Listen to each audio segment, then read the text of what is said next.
If you want to clean the USB-C port or the charging port on your Samsung Galaxy S26, let me give you some tips on what you can use and how to do that safely. The first and one of the most important things that you should do is turn off your phone. Before you start cleaning the port, make sure to shut down your phone.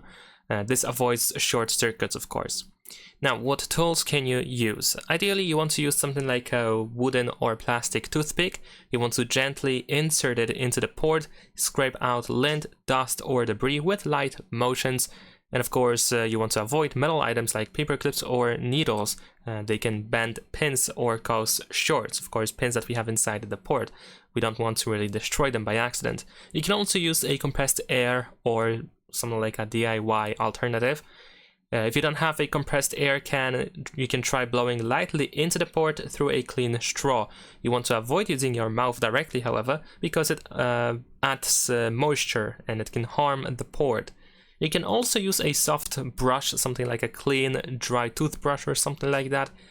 And with a soft bristle toothbrush, you should be able to gently brush the inside edges of the port if you need to clean them. However, you don't want to use water or cleaning agents. You want to avoid them.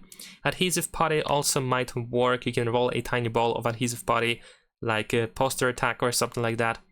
And then you can lightly press it against the port opening to lift the dust. However, make sure that no putty residue stays inside the port, because of course later on when you try to use a cable or something, you might cause some damage to the charging port.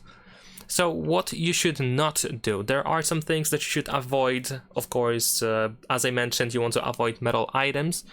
So metal pins, needles, or paper clips, they always have that risk of scratching or bending something inside that port, so you don't want to use that. You don't want to use any liquids like water, cleaning sprays, or something like that. Definitely not inside the port. You can probably use a little bit of isopropyl alcohol, but only outside of the port. You don't want to put it inside the port. And you can also use cotton swabs with the isopropyl alcohol, but also only outside of here, not inside the port, because they can shed fibers if you put it inside the port. And that is pretty much it. Leave a like and subscribe.